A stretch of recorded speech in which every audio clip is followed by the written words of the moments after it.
for a little bit of a losing streak again. I got to kick things back up because it's been a little bit of a rough go. I'm posting my stuff still on StakeKings, and I feel kind of guilty. I'm going to start posting it cheaper. But man, it's just been a little bit of a rough go. Sheets, you had a nice day yesterday. Talk quickly about that, and then Yeah, so I got like 30th or something like that in the 555 milli maker, and then I also did okay in the FanDuel stuff. I had a couple of good takes. I played my highest owned wide receiver was Drake London, as I mentioned. nice. So that's nice. I didn't quite put the stack together. But if I did, it wouldn't have mattered because I would have run all of them back with Mike Evans, and that wouldn't have worked out anyway. I played a little bit too much Vikings, and when the combination of Justin Jefferson going down and Minnesota getting shut out, or did they get shut out, or the other team get shut out? No, they won 3-0. They got the 3. That wasn't happening. But listen, no matter what happens every week, just Purdy and those receivers just put up freaking numbers. They just do. But still, the afternoon games outside of Debo, you really didn't need much else. You know what I mean? We thought we would get a lot more action, but really just. Well, you know what? Because you had all kinds of wild stuff. I mean, you had Garrett Wilson doing well in the early session. You had you had a lot of good stuff. So anyway, I'm ready to get after the NBA part today, which is a 13-game slate. We're gonna have all kinds of content throughout the day and night. I'm going to do kind of different lineup builds for the showdown, the NFL, because again, that's the thing I've been kind of like interested in a lot is the 2-game slates and the showdown stuff. So I'm going to do like kind of separate lineup builds for that. But this NBA is like a very classic type of slate with incredible looking centers like usual, you know, and waiting for news that we don't know what it's going to be. You have a combination of some 250 point totals plus some real duds. And let's take an early look at it and see what we got. Yeah, they should make this slate. That you should get like 200,000 for winning, no matter what. You know, I say that a lot. You know, it's this is a tough. I mean, like some of these slates you should get like a bonus. You know, it's like it's really going to be hard. And as we've seen, you know, it's funny though, is like a lot of these big slates that we've seen actually have been lower scoring because people do spread out more and get drawn to certain plays. And I actually think tonight will be high scoring, but we'll see. Well, I'll tell you, listen, only because I've had him on here, I want to retout this kid. I mean, there's this kid from Caltech who I had on, I interviewed him a few weeks ago, and one of our subs has taken to some of his advice as well, like as far as satellites go. The guy's a real killer, this DFS PhD guy. I mean, he doesn't really play that big or anything like that, but he knows what he's doing. He's a thinking guy, and I like guys that think like that. Mm-hmm. Anyway, he was commenting about like these big slates like this. It's not like Showdown where you have to play everybody. I mean, they're just guys that, a huge slate. You just if you don't like a game, just exit. You know what I mean? If you don't like a guy, just exit him. You don't have to play like hundreds of guys. And just to touch on that real quick, I think it's been one of my mistakes. It's not in the NBA, but in the NFL, I think it's been one of my mistakes this year. I really noticed that I'm getting a little too fearful of not having certain guys and spreading out a little thinner than I would probably should. Yeah. But on these slates, like you said, you really, take some stances, and that's pretty much it. Like it's going to be a little bit weird. Anyway, let's take a look at the breakdown of timing first of all. So 3 games, 4 games at 7, 2 at 7:30, then 5 of them at 8 o'clock, then another break to late swap. Actually, it's the only real break to late swap.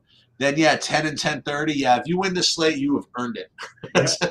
And thank God, well, not thank God, but whatever, that the juicy stuff isn't late, because then you really have to be on top of whatever. Maybe the juicy stuff is late. We don't know. We'll figure it all out. Yep. We will. All right. So let's start off with it. We got Miami, Charlotte. Why don't you? What do you like here? Yeah. So I ran some projections. I ran a Saberson build and all this stuff, and it's weird. I mean, I'm getting all these Charlotte guys, and you just don't.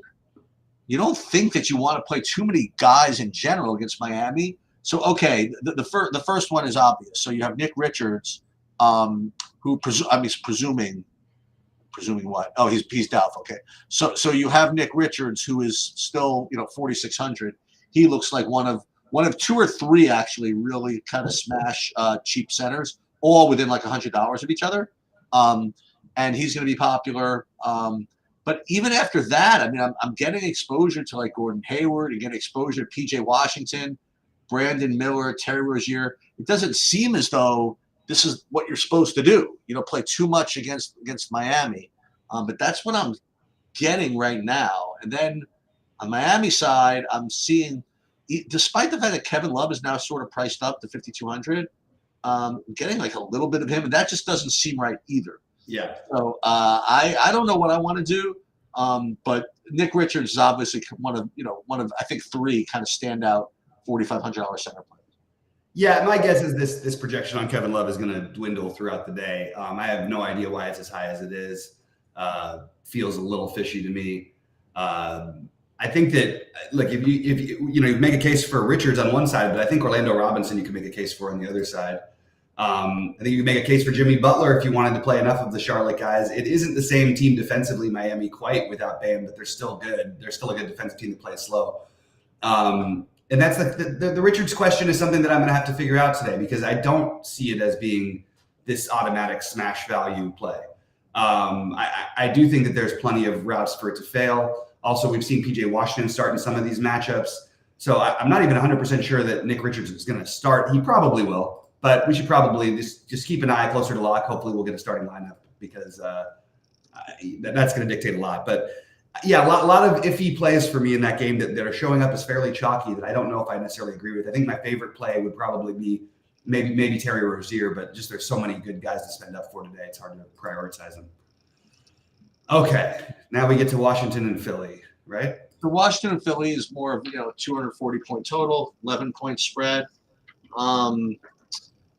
In a vacuum, I imagine that Embiid's going to look like a good play because he always does. But again, with this early stage, the combination of them being good value centers and there being very little as far as good value anything else makes getting to Embiid kind of difficult. But then again, I mean, if you want to construct in a certain way, you could say, you know what, I'm going to do the other way. I'm going to make sure to get Embiid and I'll figure the rest out. So that's definitely one way to go.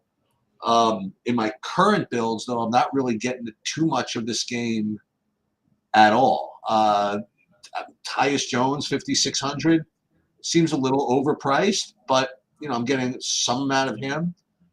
But aside from that, and the usual kind of Embiid if you feel like it, really not getting too much in this game either. Yeah.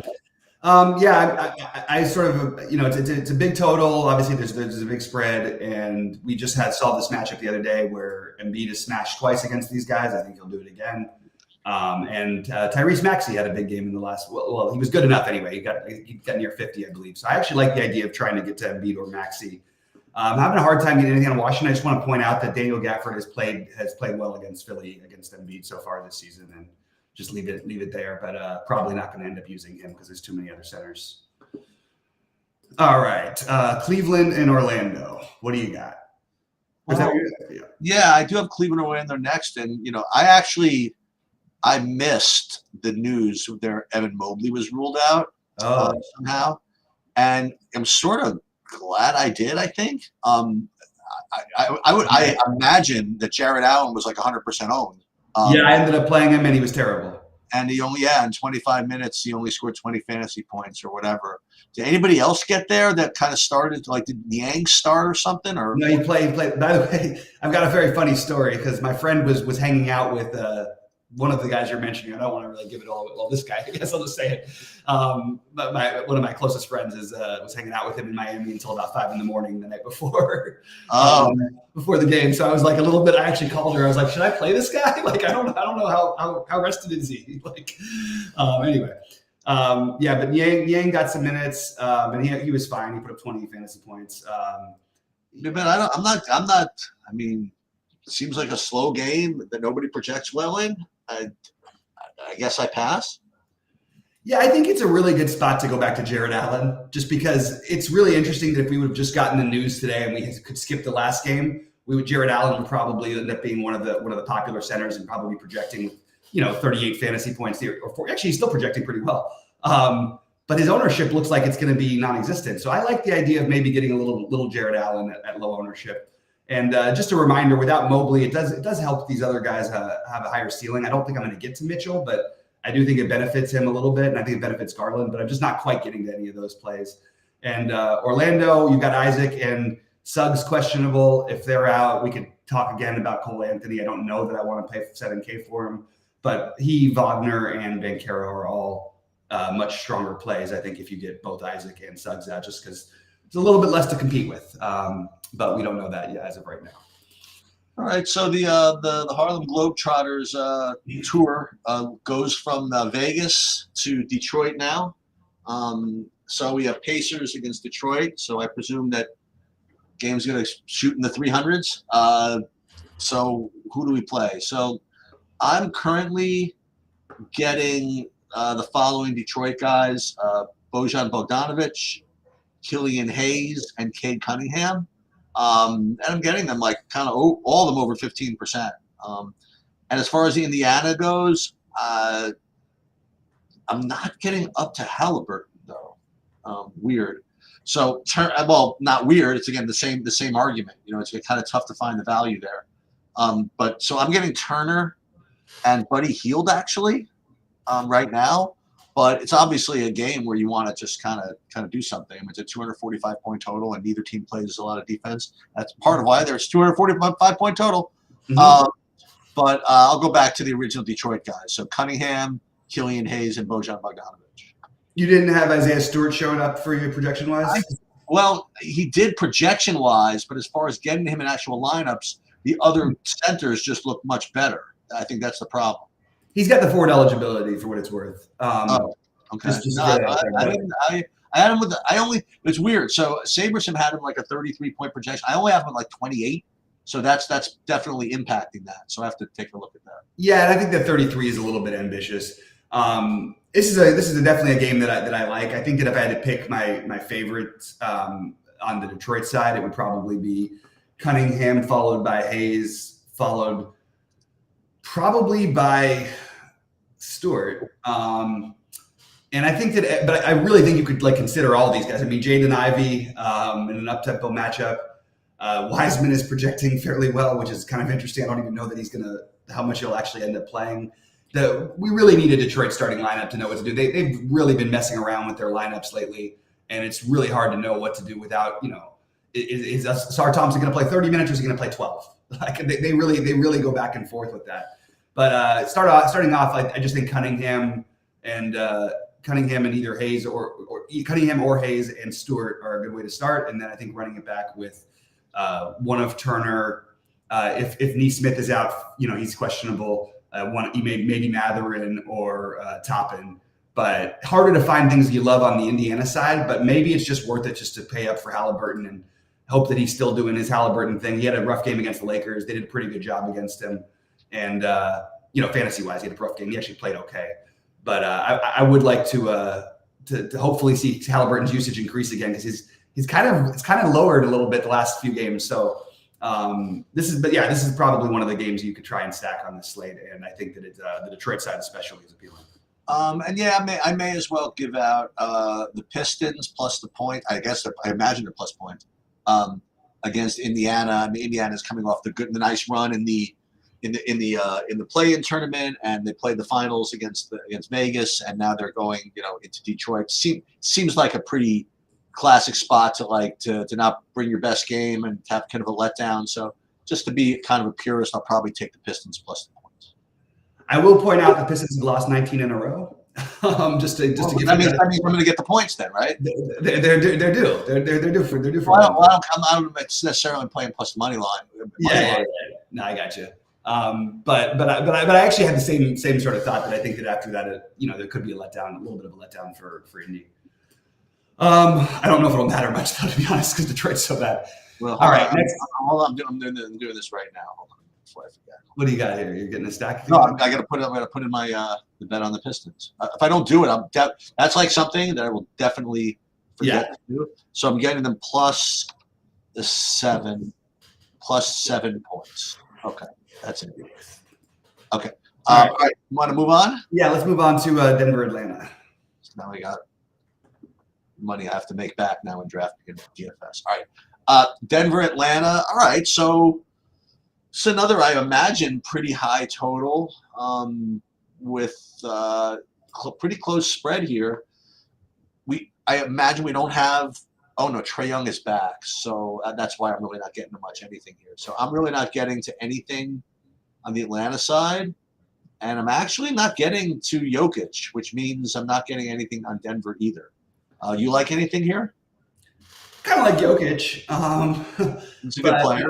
It's hard to get to him, and it's the same thing, with Embiid. I think they're very similar plays. I kind of like the game the game environment's great for both, but they might need Jokic a little bit more in Atlanta than Embiid is needed against Washington at home. I didn't get to anything on the Atlanta side. It feels like a big total. Like maybe there'd be something I'd want to do, but I just can't quite get to it. So as of right now, I don't have this. I don't have anything from this game as a priority. All right, moving on. Toronto, New York. Gross, low scoring. Yep. Terrible, no play. Yeah, I kind of agree with you. Just going to point out that Scotty Barnes just seems to go nuts every time we don't play him. That's it. The one thing is you don't have Mitch Robb today, so I actually think Hartenstein. Oh, so I'm sorry about that. Okay, my total bad. He was one of the three centers I had. So Nick Richards, 4,600. Also, Isaiah Thomas, Isaiah Hartenstein. I have him actually projected for within 1 point. If actually the same as Nick Richards. He's also going to be similarly owned with Mitch Robinson out. So he's the second of the three similarly priced centers. But aside from that, I don't like anything. I think that he's the one play in this game that stands out. And for what it's worth, my instant feeling is sort of maybe a little more interested in Hartenstein than I do in Richards, but. That's a question I'm going to put to you at the end of the day is which of the 4,600 centers you like more. Yeah, I think it'd be Hartenstein for me, but I'm also not necessarily sold on that either of them are guaranteed plays that they're being treated as. All right, Dallas and Memphis. Yeah, this is really weird for me. I guess it's because, I've talked about this before. When there's value at the center position and nowhere else, then the other place you can get value are from these sometimes are really bad value and you just have to kind of pick them. And I'm, for whatever reason, getting my highest owned player on the whole slate is being Tim Hardaway Jr. And it feels really nasty. He's exactly the type of guy you don't want to play at high ownership. And I have him projected at 25% owned or something like that. Mm-hmm. So I don't know what to do about that. Luka, same issues with all the other studs. Memphis, I'm getting to some amount of Derrick Rose at 4,700. It looks decent, and Desmond Bane is at 87. So talk to me about is Tim Hardaway Jr. just look like a good play because of the way the slate breaks down as far as because Kyrie Irving's out. Oh, but Luka's in, right? Yeah. But with Kyrie out, and obviously Kleber's already been out, and Grant Williams is out, and Josh Green is out. So basically, all of their guys are out. So I actually do think that this is a game that I want to get after. I actually think Luka is the spend up I want to get to. Okay. With no, on the road with no Kyrie, it should. I feel like he's being a little under projected, to be honest with you. And I don't think people are going to play him, which is really weird without Kyrie that he's being projected this poorly and that people aren't going to play him. The other plays would be if you're not going to play Luka, I think I would play some Jaden Hardy. I think there's some upside there.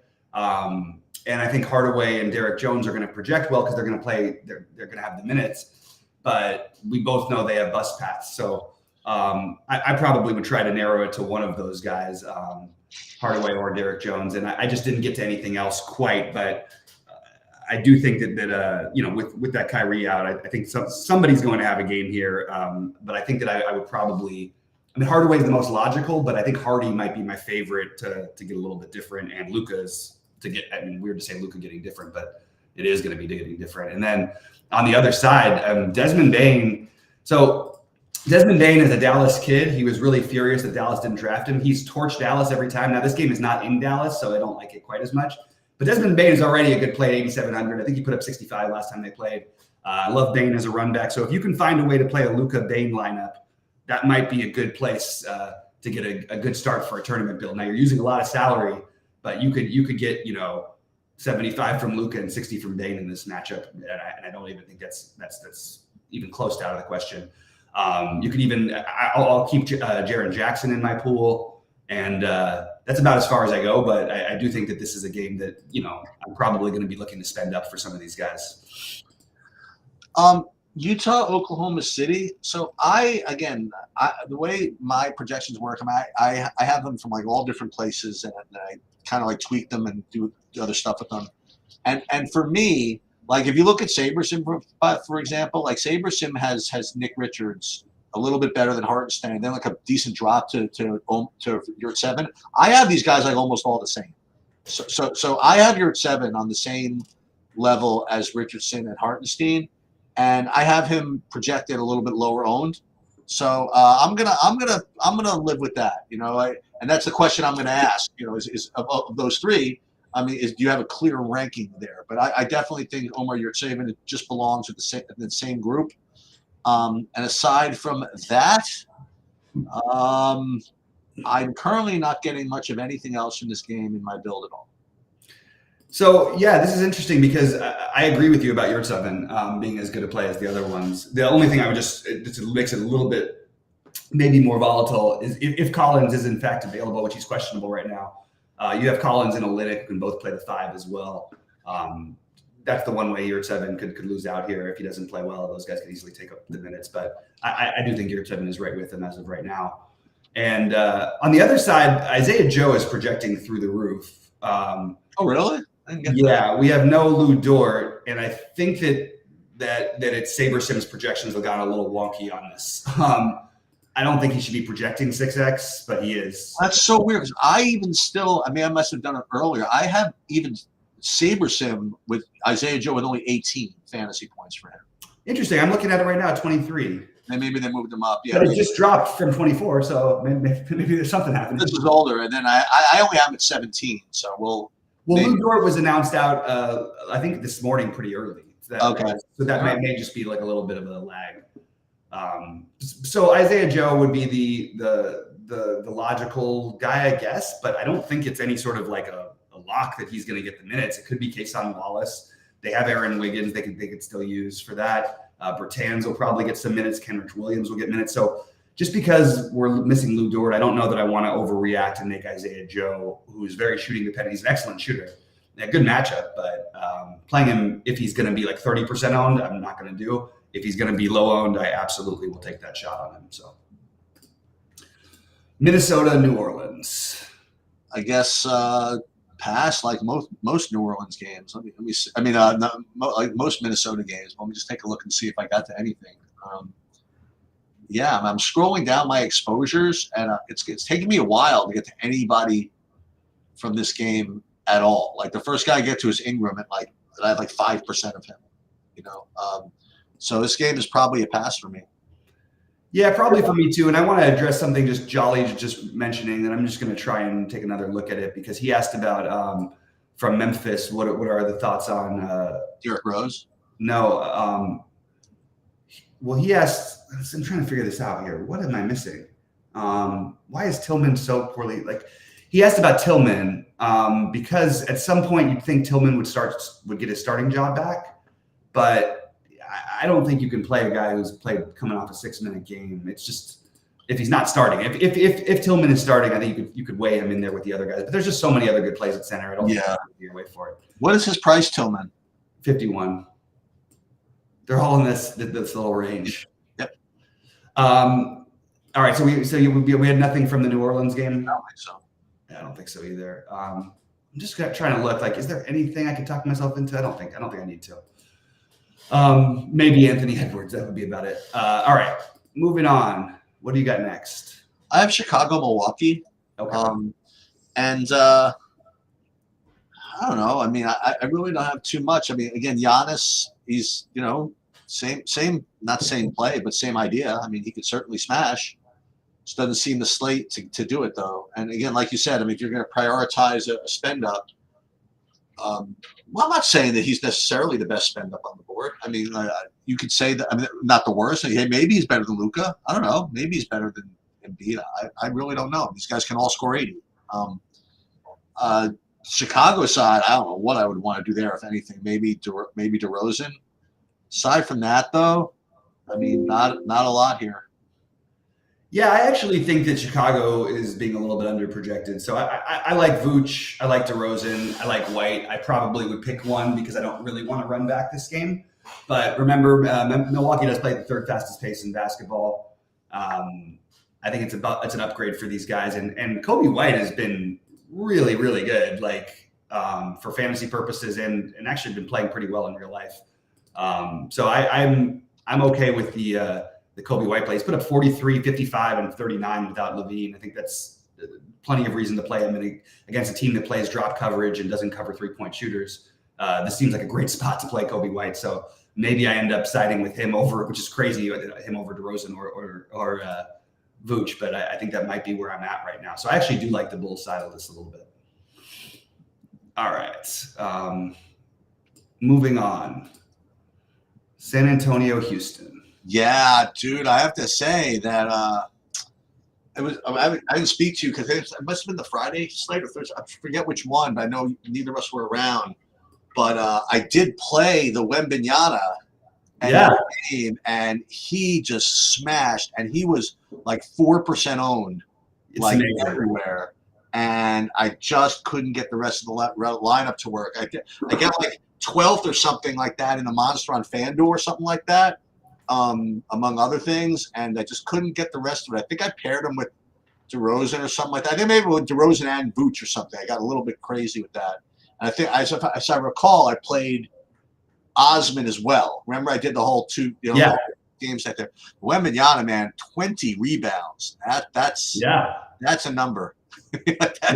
He's awesome. A 2020 game, that is a number. With that said, I have to say that a couple of things. First of all, Houston has been playing really well defensively all year. They've been very, very slow. And yet still, I'm getting a decent amount of Wembanyama today. And as a matter of fact, I'm also getting, and this makes me feel good, a decent amount of Jabari Smith on the other side. So you get one of these, so to speak. So Wembanyama, Jabari Smith, you get one of these. And the total's not great because the Houston games are never great anymore. But I got Wembanyama, and Wembanyama is under 12K, so that's good. You know, and it was funny because I was going to make a joke that when he went to 9K in his last game, I'm like, well, good luck because it's the last time you're going to have a chance to play him at 9K. Guess not. I know they're sort of tempting us here. That's not. Now again, you could always play Sengun, as we mention every time. But again, on a slate with with good centers, it's tougher to get to him. Yeah, I think Sengun is going to absolutely annihilate this. And there you go. I just think that Sengun is going to go nuts, and I love the problem I have with Wembanyama, and it's early in his career, so it's hard to say this. He definitely plays. I mean, his fantasy production, he averages 10 more fantasy points per game at home so far this year. He's averaging more minutes at home. So it's just enough to maybe if I'm not going to play him one day, maybe this is a day and it's a good Houston defensive team. But I do think that Wembanyama is a strong play. Sohan is the only other. So Sohan and Vassell I think are fine, but I probably outside looking in tonight. Sengun is the other one for me in this game, and it's a great matchup for all these guys. So if you wanted to play Van Vliet, I'm good with that. If you want to play Jabari Smith, that's fine with me. But I just think Sengun, unfortunately, we have these other centers, but Sengun might be my favorite play. I don't know how he's really going to fail here. I really don't. Maybe foul trouble. I just think it's a great spot for him. He's just too big and strong for anybody that can match up with him. All right, next up. Brooklyn, Sacramento. I don't really have. I'm just looking again. Yeah, I don't really have much of anything on here. Let me just double check. No. As I'm scrolling down, by the way, I did notice that I had a little bit of Derek Jones Jr. I forgot to mention in the Dallas game. And as I'm scrolling down, I did get a few shares of Sohan from that San Antonio game also. But Brooklyn, Sacramento, I'm really getting nothing.